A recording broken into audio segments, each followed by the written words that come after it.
नमस्कार दोस्तों, आज हम बात करेंगे भारत के सबसे पवित्र और लोकप्रिय पर्व नवरात्रि के बारे में।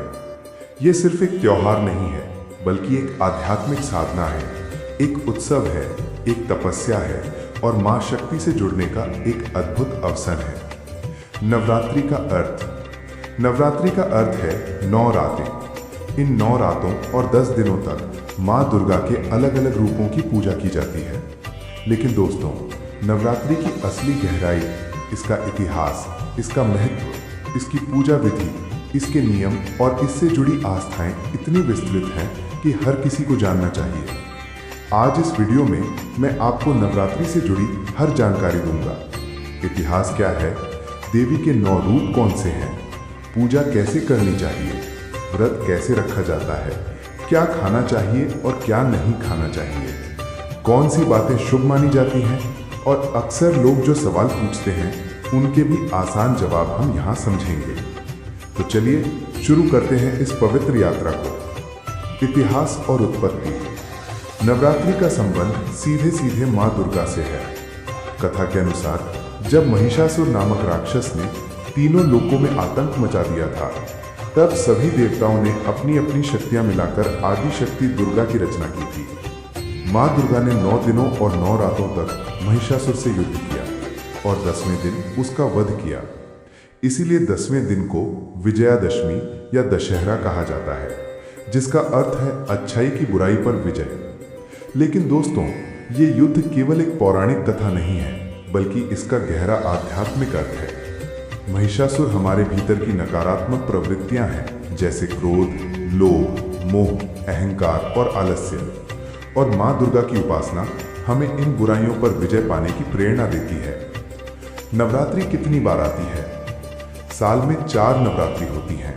पहली चैत्र नवरात्रि यानी मार्च अप्रैल, इसे वसंत नवरात्रि भी कहते हैं। दूसरी आश्विन नवरात्रि यानी सितंबर अक्टूबर, इसे शारदीय नवरात्रि और यही सबसे प्रमुख है। तीसरी माघ गुप्त नवरात्रि और चौथी आषाढ़ गुप्त नवरात्रि।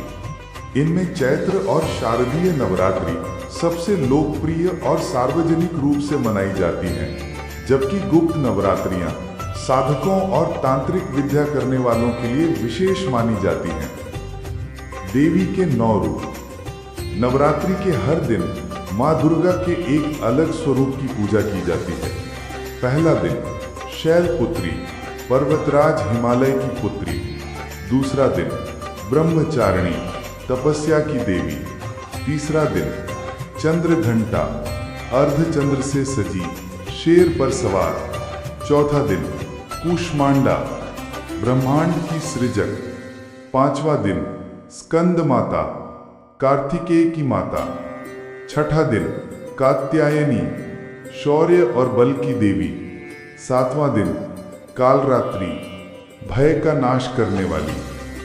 आठवां दिन महागौरी, सौम्यता और पवित्रता की प्रतीक। 9वां दिन सिद्धिदात्री, सभी सिद्धियों की दात्री। इन 9 रूपों की आराधना से साधक को भौतिक सुखों के साथ साथ आध्यात्मिक उन्नति भी प्राप्त होती है। पूजा विधि। नवरात्रि के दौरान पूजा कैसे करनी चाहिए? यहाँ एक आसान विधि है जिसे हर कोई अपना सकता है। पहला, कलश स्थापना। मिट्टी के पात्र में जौ बोए जाते हैं और जल से भरा कलश रखकर नारियल सजाया जाता है। दूसरा, दीप प्रज्वलन। घी या तेल का दीपक 9 दिन तक जलता रहे। तीसरा, मां की प्रतिमा। लाल कपड़े पर प्रतिमा या चित्र स्थापित करें और फूल, रोली, सिंदूर अर्पित करें। चौथा, दैनिक पूजा। हर दिन देवी के अलग स्वरूप की पूजा करें। दुर्गा चालीसा, सप्तशती या कवच का पाठ करें। पांचवा, कन्या पूजन। अष्टमी या नवमी को 9 कन्याओं को भोजन कराएं, उन्हें उपहार दें। व्रत के नियम। सुबह स्नान कर शुद्ध वस्त्र पहने, दिन भर फलाहार करें। फल, दूध, मेवे, साबूदाना, कुट्टू। प्याज, लहसुन, मांस, शराब और तंबाकू पूरी तरह वर्जित हैं। अनाज, चावल, गेहूं और दालों का सेवन ना करें। सूर्यास्त के बाद फलाहार से व्रत तोड़ सकते हैं। सबसे जरूरी श्रद्धा और संयम बनाए रखें। क्या खाना चाहिए और क्या नहीं खाना चाहिए? फल, दूध, दही, पनीर, काजू, बादाम, किशमिश, मखाने, साबूदाना, कुट्टू का आटा, आलू, शकरकंद, सेंधा नमक।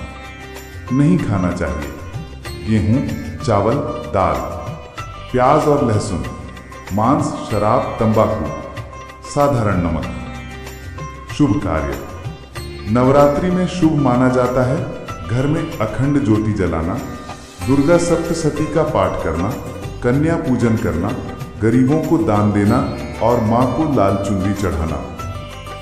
सवाल जवाब। नवरात्रि में बाल कटवाना या शेव करना शास्त्रों में वर्जित है। व्रत में पानी पी सकते हैं? हाँ बिल्कुल। नवरात्रि में शादी या पार्टी? परंपरा के अनुसार यह समय तपस्या का है, लेकिन आजकल लोग अपनी सुविधा देखते हैं। अगर रोज पूजा ना हो पाए तो कम से कम सुबह शाम दीप जलाकर ओम दूम दुर्गाय नमः का जप करें। आध्यात्मिक महत्व।